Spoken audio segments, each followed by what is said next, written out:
Сәлем достар, бүгін сіздермен трайфл сникерсін жасайтын боламыз. Бұл торттың ерекшелігі, ол өте ыңғайлы ыдыста жасалынады. Дастарханға қойсаңыздар да, бір жерге апарсаңыздар да, походқа барсаңыздар да өте ыңғайлы болады. Жегесеңіздер, дәмі деген өте ерекше дәмді болады. Видеоны міндетті түрде аяғына дейін көріңіздер.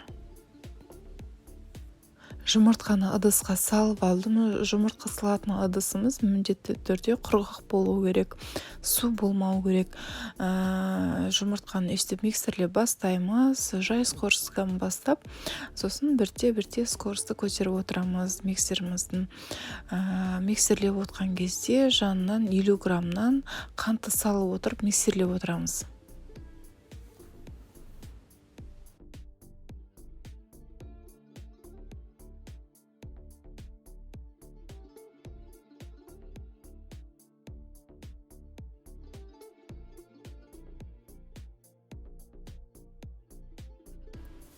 Қарап отырсаңыздар, жұмыртқамыз қант салып болғаннан кейін өстіп көпіршіп көтеріледі. Кішкене қоюлану керек. Міне осындай қоюлықта болады. Көбейген. Енді мен сары майды салып жатырмын, қыздар. Сары майды микроволновкаға кішкене ерітіп алдым.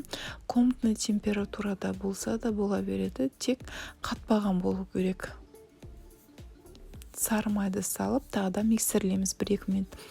1-2 минут миксерлегеннен кейін ұнымызды шетінен салып отырып, тағы да миксерлейміз.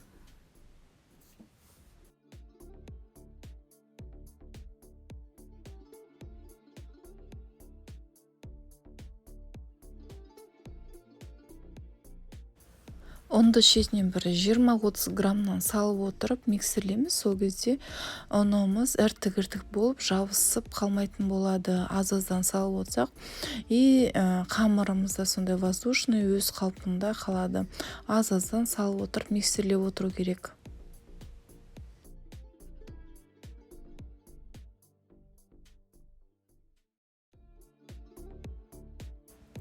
Қамырымыздың қоюлығы дәл осындай видеодағындай болу керек. Пештің ыдысына пергаментті төсеп алдым. Менде пергаментім поклан. Егерде сіздердің қағаз пергаментеріңіз поклан болмаса, онда үстіне міндетті түрде сұйық жағыңыздар. Әйтпесе қамырларыңыз жабысып қалатын болады. Қамырды пергаменттің үстіне салып, бірде қылып жайып аламыз.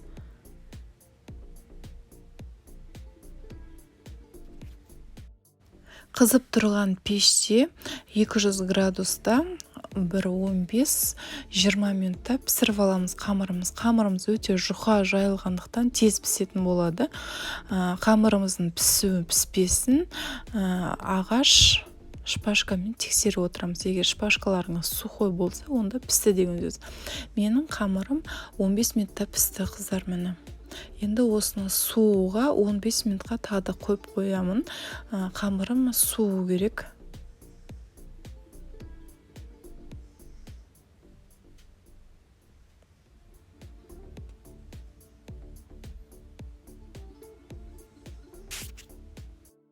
Қамырымыз суығанша бірінші творожный сыр мен сахарный пудраны жақсылап миксерлеп аламыз. Бірде масса болғанша, сосын шетінен сливкиді құйып отырып, қоюлағанша тағы да жақсылап миксерлейтін боламыз. Не үшін бірінші сахарный пудра мен творожный сырды миксерлейтін боламыз? Егерде бірінші сливкиді миксерлеп, оның үстіне творожный сыр мен сахарный пудраны салсаңыздар, онда кремдеріңіз әртік болып қалуы мүмкін. Сол себептен бірінші творожный сыр мен сахарный пудраны миксерлеп алған дұрыс. Міне осындай қоюлықта болу керек креміміз. Бұл уже крем дайын болды деген сөз.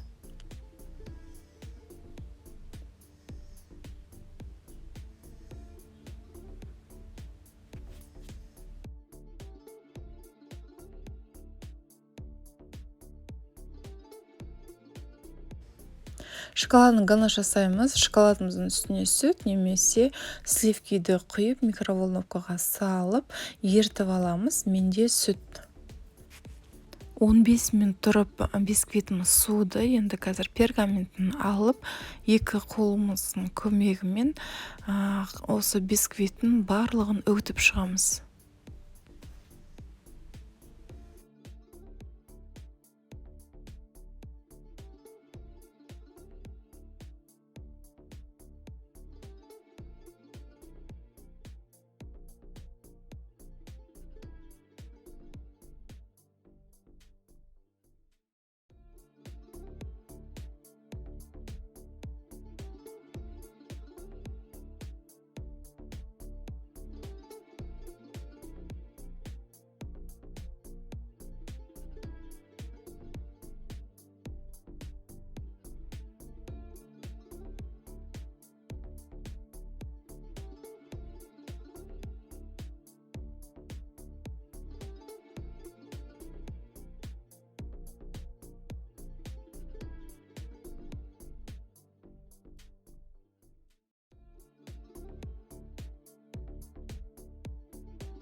Шоколадымды микроволновкада ерітіп алдым. Осының үстіне қазір орехты салып араластырмай қойып қоямыз.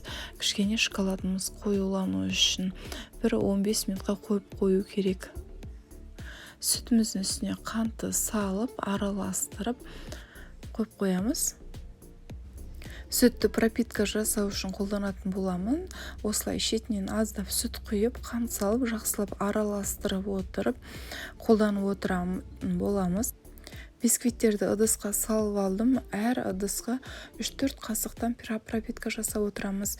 3-4 қасықтан аз құюға болмайды, өйткені қамырларыңыз сухой болып қалады. Сухой болып қалған жағдайда қасықтарыңызға алынбайтын болады бисквиттеріңіз. Кремімізді кондитерский мешокқа салып, осылай тура видеодағындай кремдерді жағып шығамыз. Крем жаққаннан кейін қасығымыздың көмегімен бірдей қылып, бортигінің бәрін бірдей қылып, өстіп кремдерді жағып шығамыз. Кремдерді жақ болғаннан кейін шоколадның ганашымызды үстіне құйып, бірдей қылып тегістеп жағып, қойып отыратын боламыз. Қыздар, мен 15 штук трайфл жасайтын боламын.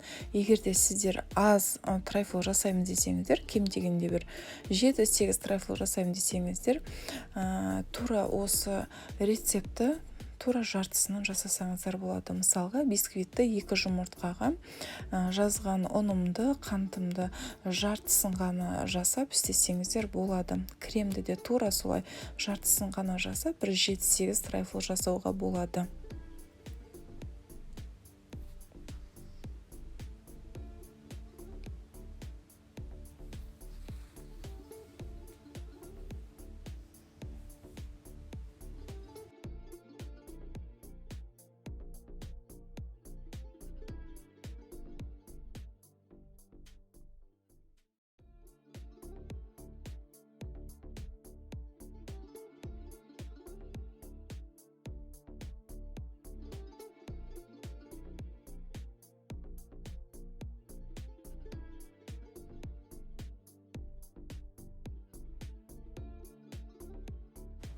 Қыздар, мені 15 трайфлды жасап болдым. Менімен бірге болғандарыңыз үшін рахмет. Маған подписация етіп қоюды ұмыт кетпеңіздер. Лайк қойып отырыңыздар, комментария жазып отырыңыздар. Сіздермен бірге болған Алима.